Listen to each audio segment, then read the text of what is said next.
Exit polls पर अगर यकीन करें तो कांग्रेस और बीजेपी के बीच मध्य प्रदेश में खासतौर से देखने को एक कड़ी टक्कर मिल रही है। अलग अलग चैनल्स के नतीजों में कांग्रेस बीजेपी के बीच बहुत फासला नहीं है, बस कांग्रेस कुछ आगे जरूर दिख रही है। क्या मध्य प्रदेश में कमल की विदाई होगी और कमलनाथ आ जाएंगे? एग्जिट पोल्स के नतीजे इसका साफ जवाब नहीं दे रहे। 9 एग्जिट पोल्स में 5 पोल्स कांग्रेस की बढ़त दिखा रहे हैं और 4 पोल्स बीजेपी की।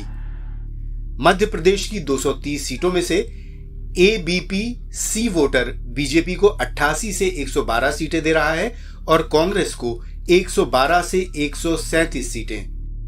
मध्य प्रदेश की 230 सीटों में से दैनिक भास्कर बीजेपी को 95 से 115 सीटें दे रहा है, जबकि कांग्रेस को 105 से 120 सीटें। इंडिया टुडे एक्सेस माई इंडिया बीजेपी को 140 से 162 सीटें दे रहा है, जबकि कांग्रेस को 68 से 90। इंडिया टीवी CNX बीजेपी को 140 से 159 सीटें दे रहा है, जबकि कांग्रेस को 70 से 89। जबकि जन की बात बीजेपी को 100 से 123 सीटें दे रहा है और कांग्रेस को 102 से 125 सीटें। न्यूज 24 इंडिया चाणक्य के मुताबिक बीजेपी को 151 सीटें मिल रही हैं, जबकि कांग्रेस को बस 74 सीटें। और रिपब्लिक टीवी मैट्रिक्स बीजेपी को 118 से 130 सीटें दे रहे हैं और कांग्रेस को 97 से 107 सीटें। टाइम्स नाउ ETG बीजेपी को 105 से 117 सीटें दे रहा है और कांग्रेस को 109 से 125। TV9 भारतवर्ष पोलस्ट्रैट के मुताबिक बीजेपी को 106 से 116 सीटें मिल सकती हैं और कांग्रेस को 111 से 121 सीटें। इन 5 एग्जिट पोल्स में 3 ऐसे हैं जो बीजेपी की एकतरफा जीत की घोषणा कर रहे हैं। कांग्रेस और बीजेपी के लिए ऐसे अनुमानों में अपने अपने दावों के लिए काफी कुछ है। मैंने पहले ही कहा था, मध्य प्रदेश में कोई कांटे की टक्कर नहीं है। भारतीय जनता पार्टी भारी बहुमत से जीतेगी। प्रधानमंत्री जी के प्रति प्रेम, उनका नेतृत्व, अमित शाह जी की रणनीति, नड्डा जी का मार्गदर्शन, कार्यकर्ताओं का अनथक परिश्रम और हमारी प्रदेश की सरकार की अनेकों योजनाएं जिनने जनता की जिंदगी बदली है और विकास, ये स्पष्ट बताते थे कि भारतीय जनता पार्टी भारी बहुमत से जीतेगी। एग्जिट पोल के नतीजे इतने डाइवर्स हैं, उस पर कुछ कह ही नहीं सकते। इतना मैं कह सकता हूं कि इस चुनाव में मैं दावे के साथ कह सकता हूं कि मध्य प्रदेश के अंदर 130 सीटों से ज़्यादा कांग्रेस पार्टी को सीटें मिलेंगी, स्पष्ट बहुमत मिलेगा। लोगों में एक भावना थी बदलाव की और बदलाव का वोट मिलेगा। जनता चुनाव लड़ी है, कांग्रेस का छोटा कार्यकर्ता चुनाव लड़ा है। लोग बाग ऊब चुके हैं शिवराज सिंह चौहान, उनके झूठे वादों से और भारतीय जनता पार्टी के दुष्कर्मों से, भारतीय जनता पार्टी के कुशासन से। बहरहाल 3 दिसंबर को नतीजा आएगा तो पता चलेगा कि मध्य प्रदेश में एंटी इनकम्बेंसी की हवा चली, पीएम मोदी का चेहरा चला या फिर बदलाव का दबाव रंग लाया। इसमें शक नहीं कि शिवराज सिंह चौहान बहुत लंबी पारी के बावजूद वैसे अलोकप्रिय नजर नहीं आ रहे जिसका अंदेशा था, और कमलनाथ कांग्रेस की टूट के बावजूद उतने कमजोर नहीं पड़े जिसकी उम्मीद की जा रही थी। Bureau report, NDTV India. तो मध्य प्रदेश में जहां मुकाबला बेहद दिलचस्प है, वहीं राजस्थान में बीते 3 दशक से कोई भी सरकार लगातार दूसरी बार नहीं लौटी है और एग्जिट पोल बता रहे हैं कि इस बार भी ये परंपरा बनी रह सकती है। अशोक गहलोत के खिलाफ परंपरा भी रही, उनके सहयोगी सचिन पायलट भी रहे और एग्जिट पोल्स के नतीजे भी हैं। ये नतीजे बता रहे हैं कि लोक लुभावन वादों की उनकी झड़ी उनके बहुत काम नहीं आ सकी। राजस्थान के लिए जिन 10 चैनलों और एजेंसियों के एग्जिट पोल आए, उनमें से 7 में कांग्रेस पीछे और कहीं कहीं काफी पीछे दिख रही है। राजस्थान में जिन 199 सीटों पर वोट पड़े, उनमें से एबीपी न्यूज सी वोटर ने बीजेपी को 94 से 114 सीटें दी हैं और कांग्रेस को 71 से 91। दैनिक भास्कर बीजेपी को 98 से 105 सीटें दे रहा है, जबकि कांग्रेस को 85 से 95 सीटें। इंडिया टुडे एक्सेस माई इंडिया बीजेपी को 80 से 100 सीटें दे रहा है, जबकि कांग्रेस को 86 से 106। इंडिया टीवी सीएनएक्स बीजेपी को 80 से 90 सीटें दे रहा है, जबकि कांग्रेस को 94 से 104। उधर जन की बात बीजेपी को 100 से 122 सीटें दे रहा है और कांग्रेस को 62 से 85 सीटें। न्यूज 24 टुडेज चाणक्य के मुताबिक बीजेपी को 89 सीटें मिल रही हैं, जबकि कांग्रेस को 101 सीटें। रिपब्लिक टीवी मैट्रिक्स बीजेपी को 115 से 130 सीटें दे रहे हैं, जबकि कांग्रेस को 65 से 75 सीटें। टाइम्स नाउ ईटीजी बीजेपी को 108 से 128 सीटें दे रहा है और कांग्रेस को 56 से 72 सीटें। टीवी 9 भारतवर्ष पोलस्ट्रैट के मुताबिक बीजेपी को 100 से 110 सीटें मिल सकती हैं और कांग्रेस को 90 से 100 सीटें। पी मार्क के मुताबिक बीजेपी को 105 से 125 सीटें मिल रही हैं, जबकि कांग्रेस को 69 से 91। कांग्रेस के लिए उम्मीद और राहत की बात बस इतनी है कि कम से कम 3 एग्जिट पोल उसकी बढ़त दिखा रहे हैं। अगर ये अनुमान सही निकला तो राजस्थान के नतीजे शायद सबसे चौंकाने वाले होंगे, मगर फिलहाल एग्जिट पोल बता रहे हैं कि राजस्थान को नया मुख्यमंत्री मिलेगा। Bureau report NDTV India. और छत्तीसगढ़ में कांग्रेस के लिए एक अच्छी खबर ये जरूर है कि लगभग सभी एग्जिट पोल्स कांग्रेस की सीधी जीत की भविष्यवाणी यहां पर कर रहे हैं। और अगर ऐसा हुआ तो भूपेश बघेल सरकार यानी भूपेश बघेल कहीं ज्यादा ताकतवर होकर उभरेंगे, राज्य में भी और कांग्रेस के अंदर भी। तो एग्जिट पोल चलने दीजिए, लेकिन सरकार हमारी बनेगी भारी बहुमत से। छत्तीसगढ़ में सारे के सारे एग्जिट पोल कह रहे हैं भूपेश बघेल, भूपेश बघेल। जिन 9 एजेंसियों के पोल हमारे पास हैं, उन सब की एक ही राय है, छत्तीसगढ़ में कांग्रेस फिर से आ रही है। राज्य की 90 सीटों में एबीपी न्यूज सी वोटर ने बीजेपी को 36 से 48 सीटें दी हैं और कांग्रेस को 41 से 53 सीटें। दैनिक भास्कर बीजेपी को 35 से 45 सीटें दे रहा है, जबकि कांग्रेस को 46 से 55 सीटें। इंडिया टुडे एक्सेस माई इंडिया बीजेपी को 36 से 46 सीटें दे रहा है, जबकि कांग्रेस को 40 से 50।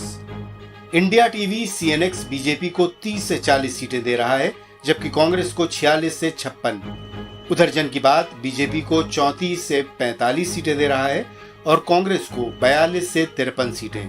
न्यूज 24 टुडेज चाणक्य के मुताबिक बीजेपी को 33 सीटें मिल रही हैं, जबकि कांग्रेस को 57 सीटें। रिपब्लिक टीवी मैट्रिक्स बीजेपी को 34 से 42 सीटें दे रहे हैं और कांग्रेस को 44 से 52 सीटें।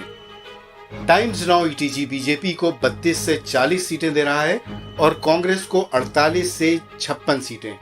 टीवी 9 भारतवर्ष पोलस्टार के मुताबिक बीजेपी को 35 से 45 सीटें मिल सकती हैं और कांग्रेस को 40 से 50 सीटें। बेशक कुछ एग्जिट पोल्स में करीबी टक्कर दिख रही है, लेकिन हवा का इशारा सबका एक ही तरफ है। भूपेश बघेल के लिए ये जीत इसलिए भी अहम होगी कि पिछले 5 साल उन्हें अपनी ही पार्टी के भीतर टीएस सिंहदेव का विरोध झेलना पड़ा है, जो कहते रहे हैं कि 2018 में आधे आधे वक्त के लिए मुख्यमंत्री पद बांटने की बात हुई थी। जाहिर है इस बार जीतेंगे तो भूपेश बघेल ऐसी किसी चर्चा को सर उठाने का मौका नहीं देंगे।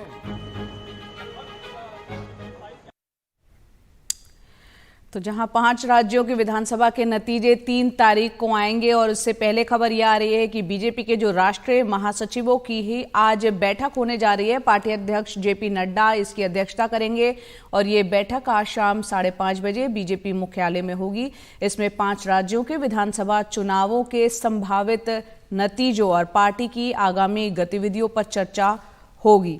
इस पर कुछ देर पहले हमने हमारे वरिष्ठ सहयोगी अखिलेश शर्मा से विस्तार से बातचीत की, वो सुनते हैं। बीजेपी का अपना जो फीडबैक आया है उसके बारे में बातचीत होगी। मध्य प्रदेश में बीजेपी अपनी सरकार बचाने के लिए चुनाव मैदान में थी, तो वहीं छत्तीसगढ़ और राजस्थान में वो कांग्रेस की सरकार छीनना चाहती थी। तो अभी तक का जो रुझान आया है एग्जिट पोल का और साथ ही साथ जो बीजेपी का अपना फीडबैक है इसके ऊपर चर्चा की जाएगी। संभावित परिणामों को लेकर के देखिए, महत्वपूर्ण बात यह हो सकती है कि राजस्थान में जिस तरह से कहा जा रहा है कि बीजेपी और कांग्रेस के बीच में कांटे की टक्कर है और वहां पर पलड़ा किसी भी ओर झुक सकता है, तो ऐसे में जो निर्दलीय है या जो बीजेपी के अपने बागी हैं और उनकी भूमिका महत्वपूर्ण हो सकती है। अगर स्पष्ट बहुमत नहीं मिलता है या बहुमत के आसपास बीजेपी रहती है, तो ऐसे में किस तरह की रणनीति बनाई जाए, इस पर भी बातचीत हो सकती है। इसके साथ ही आपको ये भी बता दें कि अब जो लोकसभा चुनाव है उसमें केवल 4 महीने का समय बचा है और इसलिए अब बीजेपी पूरी तरह से अब विधानसभा चुनाव समाप्त होने के बाद लोकसभा चुनाव के लिए कमर कसकर तैयारी में जुट गई है। इसी के साथ आप ये भी देख रहे हैं कि जिस तरह सरकार ने पूरे देश में विकसित भारत संकल्प यात्रा निकाली है, जिसके बारे में पीएम मोदी ने मंत्रिपरिषद की बैठक में मंत्रियों को ये कहा भी कि वो इसमें वीआईपी की तरह नहीं बल्कि होस्ट की तरह शामिल हों और जिन लोगों तक सरकारी योजनाओं का फायदा नहीं पहुंचा है उन तक पहुंचाया जाए। तो इसमें संगठन किस तरह से मदद कर सकता है, इस पर भी चर्चा होगी। हमने देखा था कि बीजेपी अध्यक्ष जेपी नड्डा ने भी एक कार्यक्रम में हिस्सा लिया था जहां पर कि उन्होंने महिला लाभार्थियों के साथ बातचीत की थी। तो किस तरह से सरकार और संगठन में बेहतर समन्वय इस यात्रा को लेकर हो सके, साथ ही बीजेपी के अपने भी कुछ संगठन के कार्यक्रम चल रहे हैं, उनकी भी समीक्षा की जाएगी कि उनमें अब आगे किस तरह से और ज्यादा तेजी लाने की जरूरत है। तो कुल मिलाकर के बीजेपी अब पूरी तरह से विधानसभा चुनाव समाप्त होने के बाद लोकसभा चुनाव के लिए तैयारी के मोड में आ चुकी है और आज की इस बैठक में इसी पर विस्तार से चर्चा की जाएगी। आपको ये भी बता दें कि कल बीजेपी अध्यक्ष जेपी नड्डा ने कई केंद्रीय मंत्रियों और राज्यसभा के सांसदों के साथ वीडियो कॉन्फ्रेंसिंग पर चर्चा की थी। इसमें भी इन तमाम तैयारियों की समीक्षा की गई।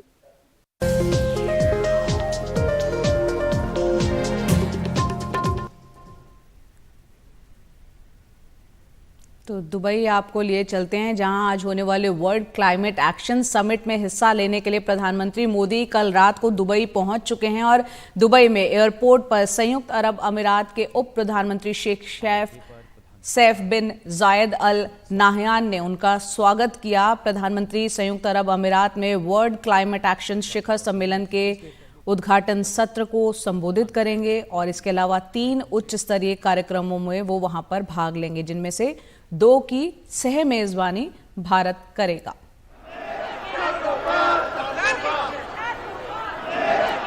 और आप यहां पर सुन सकते हैं, तस्वीरें भी देख सकते हैं, सुन सकते हैं यहाँ दुबई में जो भारतीय समुदाय के लोग हैं किस तरह से प्रधानमंत्री का वहाँ पर स्वागत कर रहे हैं। बड़ी संख्या में यहाँ पर लोग मौजूद हैं, काफ़ी खुश लोग दिख रहे हैं यहाँ पर। और इस दौरान यहाँ पर भारतीय समुदाय के लोगों ने अब की बार 400 पार के नारे भी लगाए।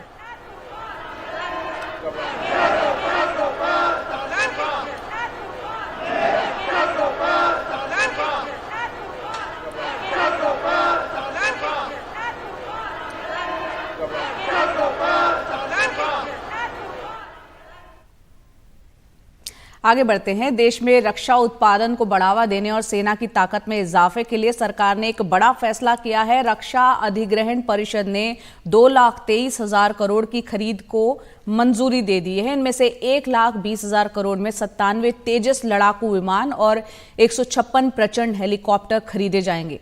ये दोनों ही देश में बने कॉम्बैट जेट और हेलीकॉप्टर हैं। देश के रक्षा उपकरण निर्माताओं से हुई ये अब तक की सबसे बड़ी सैन्य डील है। इसके साथ ही 14,200 करोड़ की लागत से सेना के लिए गन सिस्टम भी खरीदा जाएगा। आपको बता दें कि तेजस को हिंदुस्तान एरोनॉटिक्स लिमिटेड HAL ने डेवलप किया है, उसने विकसित किया है। ये भारत का पहला स्वदेशी फाइटर जेट है और इसे 2019 में वायुसेना में शामिल किया गया था। वहीं लाइट कॉम्बैट हेलीकॉप्टर प्रचंड को पिछले साल वायुसेना और सेना में शामिल किया गया। और इस पर विस्तार से जानकारी दे रहे हैं हमारे सहयोगी राजीव रंजन। रक्षा मंत्री राजनाथ सिंह की अध्यक्षता में हुए रक्षा अधिग्रहण परिषद की बैठक में सेना से जुड़े अहम फैसले लिए गए। बड़ा फैसला यह है कि सेना के लिए 2,23,000 करोड़ के हथियार खरीदे जाएंगे और करीब करीब सारे हथियार भारत की रक्षा कंपनियों से ही लिए जाएंगे। इसे आप आत्मनिर्भरता की दिशा में बड़ा कदम मान सकते हैं।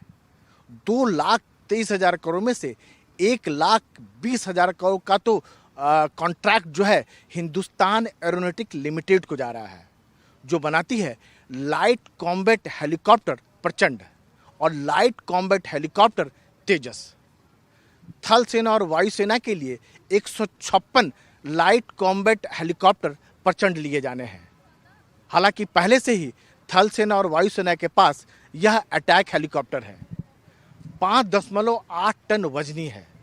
दुनिया का इकलौता लड़ाकू हेलीकॉप्टर है जो 16,400 फुट की ऊंचाई पर जो है उतर भी सकता है और उड़ान भर भी सकता है।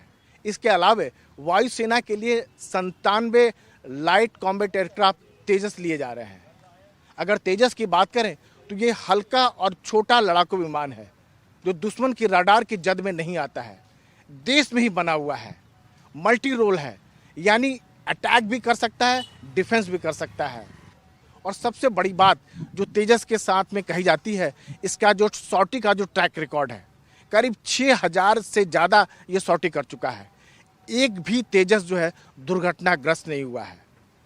तेजस जो है जो भारतीय वायुसेना के पुराने पड़ चुके लड़ाकू विमान है MiG-21 की जगह लेगा। तेजस का ताकत कह सकते हैं या जिसका जलवा कह सकते हैं इतना है कि दुनिया के कई देश इस लड़ाकू विमान को खरीदना चाहते हैं। लेकिन HAL का कहना है कि पहले वो भारतीय वायुसेना की ज़रूरतों को पूरा करेगा, उसके बाद दूसरे देशों में इसका निर्यात करेगा। तो प्रचंड और जो है तेजस के अलावे जो है जो रक्षा अधिग्रहण परिषद की बैठक हुई उसमें नौसेना के लिए एंटी मिसाइल की अनुमति दी गई। उसके अलावे जो थल सेना के लिए जो है गन सिस्टम की मंजूरी दी गई। लेकिन सबसे बड़ी बात जो 2,23,000 करोड़ का जो रक्षा सौदे की जो मंजूरी दी गई, खरीदने की जो मंजूरी दी गई है, उसमें बड़ा हिस्सा जो है जो तेजस और जो है आपको कह सकते हैं कि प्रचंड को जाएगा। और इससे देश की रक्षा इंडस्ट्रीज को बहुत ज़्यादा बढ़ावा मिलेगा। सेना को नई ताकत मिलेगी अपने हथियार से। और अब बात करते हैं उत्तराखंड के उत्तरकाशी की सुरंग में 17 दिन तक जो फंसे रहे मजदूरों की, आखिरकार वो अपने घर लौट रहे हैं। सुरंग में फंसे बिहार के 5 मजदूर पटना पहुंचे। यहाँ उनके परिवार वाले मौजूद रहे। परिवार से मिलकर इन मजदूरों की खुशी देखते ही बन रही थी। उत्तर प्रदेश की अगर बात करें तो वहाँ के 8 मजदूर लखनऊ पहुंचे। यूपी के मुख्यमंत्री योगी आदित्यनाथ इन मजदूरों से मुलाकात करेंगे, जिसके बाद ये सभी अपने अपने घर रवाना हो जाएंगे। तो एक जंग लड़ी है इन लोगों ने। 17 दिनों तक सुरंग में रहकर मानसिक और शारीरिक रूप से ये अपने आप को सशक्त बनाए रखे। हौसला इन्होंने हारा नहीं और तमाम कोशिशों के बाद हमने देखा किस तरह से मशीनों के जरिए, रैट माइनर्स की मदद से आखिरकार इन 41 जिंदगियों को सुरक्षित बाहर निकाला जा सका 17 दिन बाद। और इनके हौसले भी बुलंद थे। और ये सभी हेल्थ को लेकर, क्योंकि बहुत से लोग सवाल कर रहे थे, तो इनकी सेहत भी बिल्कुल ठीक है, सेहतमंद है। आइए सुनते हैं ये कुछ लोग जो अपने परिवारों से मिल चुके हैं और पहुंच रहे हैं धीरे धीरे अपने परिवारों के बीच, कुछ प्रतिक्रियाएं। उस समय हमारे पास कोई कांटेक्ट करने का जरिया नहीं था। फिर उसके बाद कोई प्रॉब्लम नहीं हुआ, पाइप के माध्यम से हम लोग 17 दिन का मंजर देखिए सर। 1-2 दिन हम लोग डरे सर, लेकिन फिर हम लोग को आदत सी होगी, क्योंकि मैं ये नया नहीं, मैं इस कंपनी में 14 साल से हूँ, नयुगा कंपनी में 14 साल से हूँ। मुझे मालूम था कि प्रॉब्लम आएगा, एक दिन 2 दिन दिक्कत होगा, लेट होगा, लेकिन बाहर हम लोग आ जाएंगे। जी विश्वास था। तब आप लोगों ने टीवी देखा होगा कि 41 मेंबर्स थे, किसी को एक खरोच तक नहीं आया था। जो दिक्कत था हम लोग को फर्स्ट में 18 घंटा है जो हम लोग कष्ट सहा। उसके बाद में जैसे हम लोग का ऑक्सीजन आने लगा पाइप द्वारा, फिर जो बाहर में जो हम लोग का टीम था उससे बात होने लगा, तो उसके बाद कोई दिक्कत नहीं। हम लोग को बाहर का सब मोमेंट मालूम चलने लगा। वो आगे के तो समय बताएगा सर कि हमारे लिए सरकार क्या कर रही है। सरकार अगर कुछ मदद करे तो बिहार में करेंगे, अगर नहीं मदद करेंगे तो बाहर तो जाना ही पड़ेगा। बहुत बड़ी चैलेंज की बात थी साहब। 17 दिन जो हम लोगों ने, 17 नहीं 18 दिन जो हम लोगों ने वहाँ पे कष्ट किया, उसको 18 मिनट में हम तो बता नहीं सकते। फिर भी आप लोगों की दुआ है, सबकी दुआ है कि हम आज यहाँ पे हैं। बाकी आगे क्या बिहार में बाकी ये सरकार से बोल के कुछ नौकरी वोकरी का प्रबंध करवा दीजिए, यही आपसे दुआ है।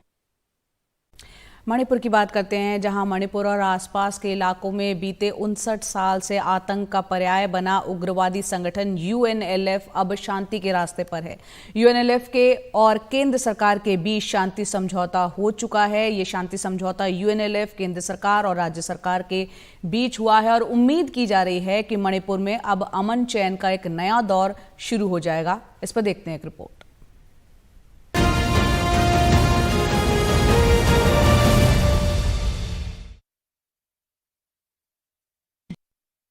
जिस प्रकार से प्रयास चल रहे हैं, निकट भविष्य में शांति का सूरज जरूर उगेगा। मणिपुर फिर एक बार नए आत्मविश्वास के साथ आगे बढ़ेगा।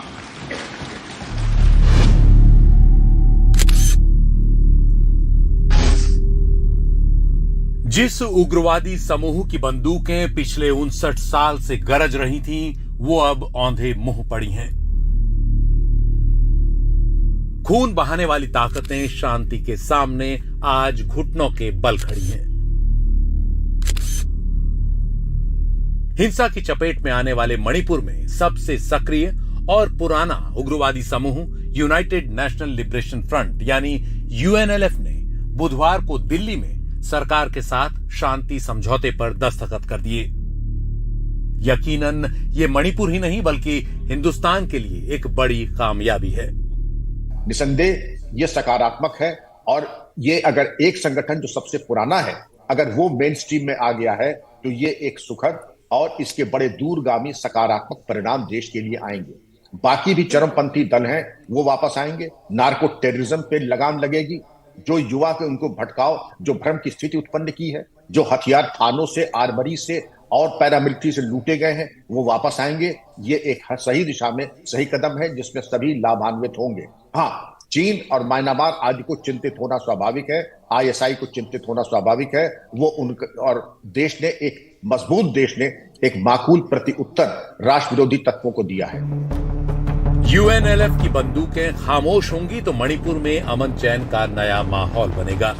इसीलिए केंद्रीय गृह मंत्री अमित शाह ने सोशल मीडिया प्लेटफॉर्म एक्स पर पोस्ट लिखी कि एक ऐतिहासिक उपलब्धि हासिल की गई।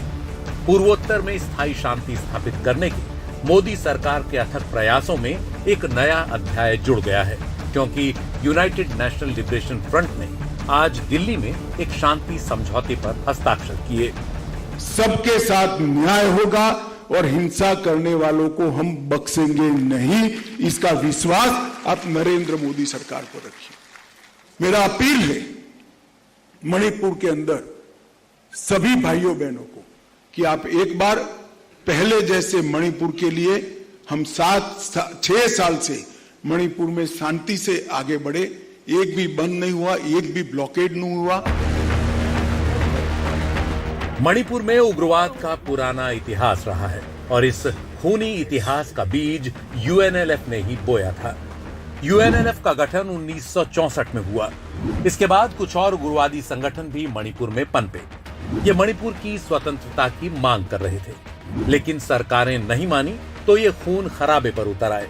सब जगह दंगे होने लगे तो 1980 में केंद्र सरकार ने पूरे मणिपुर को अशांत क्षेत्र घोषित कर दिया। साथ ही उग्रवादियों पर नकेल कसने के लिए पूरे मणिपुर में अफस्पा लागू कर दिया। इसके बावजूद उग्रवादियों की बंदूकों ने बेगुनाहों का खून बहाना नहीं छोड़ा। इसीलिए उन उग्रवादी संगठनों पर पाबंदियां साल दर साल बढ़ती गईं।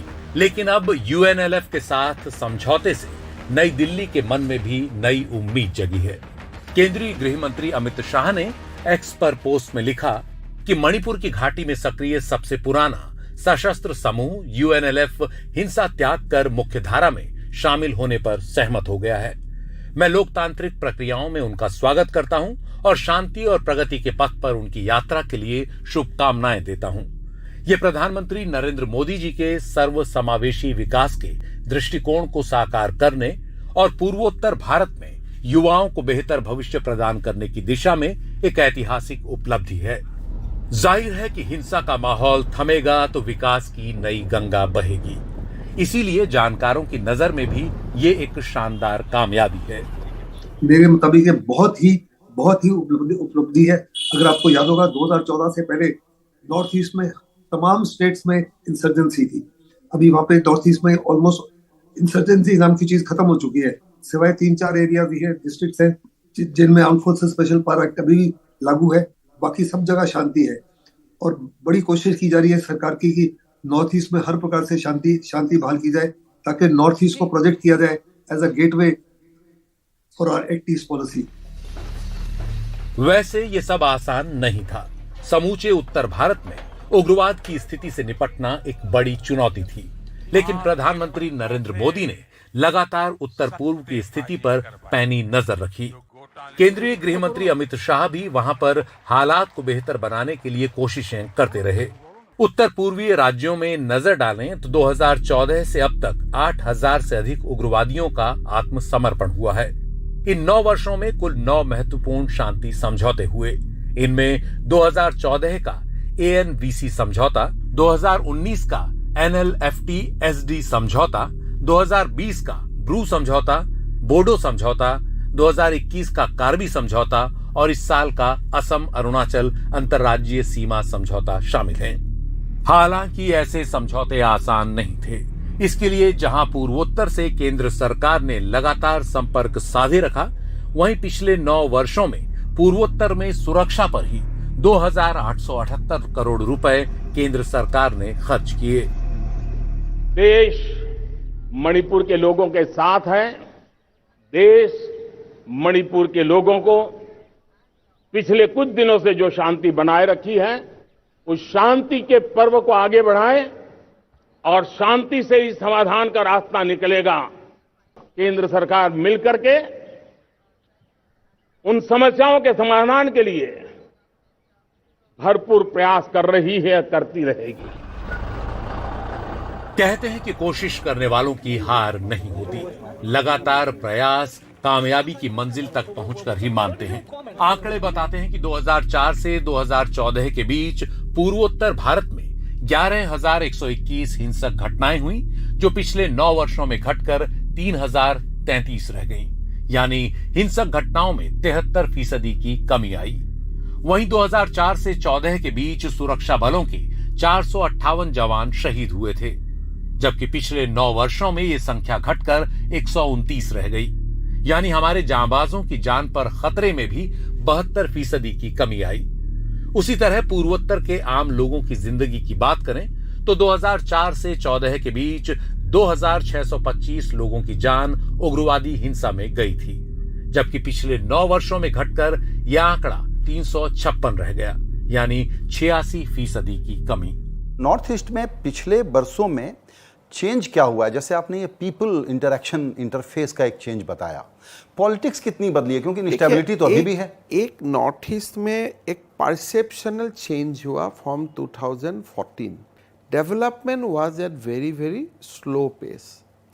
आप देखिए मणिपुर में अभी भी डिस्टर्बेंस है, but nobody is criticising central government. कोई प्रधानमंत्री को क्रिटिसाइज नहीं कर रहा है, कोई गृह मंत्री जी को क्रिटिसाइज नहीं कर रहा है। Nobody is saying that this is happening for central government. पहले कुछ भी हो जाता था, the blame would have come to Delhi. Now people know that this is our conflict, nothing to do with Delhi. So आप आज मई से ये conflict situation है नॉर्थ ईस्ट में, and you will see the politician from mainland is criticizing Narendra Modi, but nobody from Manipur is blaming Narendra Modi. इसीलिए UNLF की बंदूक छोड़कर अमन के रास्ते पर आने की पहल पूर्वोत्तर में शांति को बल देगी। मणिपुर के मुख्यमंत्री एन वीरेन सिंह इस शांति पहल का श्रेय केंद्रीय गृह मंत्री अमित शाह को देते हैं। दरअसल शांति की इन ईमानदार कोशिशों का नतीजा यह हुआ कि उत्तर पूर्व में आफ्स्पा की परिधि में कमी आई। मणिपुर के 7 जिलों के 19 पुलिस स्टेशन अब अशांत क्षेत्र से बाहर निकल गए हैं। असम में 70% से अधिक हिस्सा आफ्स्पा से मुक्त हो चुका है। अरुणाचल प्रदेश में अब केवल 3 जिलों और एक अन्य जिले के 3 पुलिस स्टेशन क्षेत्रों में ही आफ्स्पा बचा है। नागालैंड में 8 जिलों के 18 पुलिस थानों से अशांत क्षेत्र अधिसूचना हटा ली गई है। त्रिपुरा और मेघालय से आफ्स्पा पूरी तरह से हटा लिया गया है।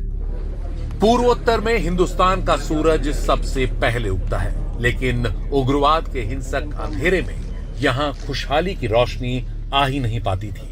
अब उग्रवाद जैसे जैसे खत्म हो रहा है, पूर्वोत्तर की चमक लौट रही है। Bureau report, NDTV India.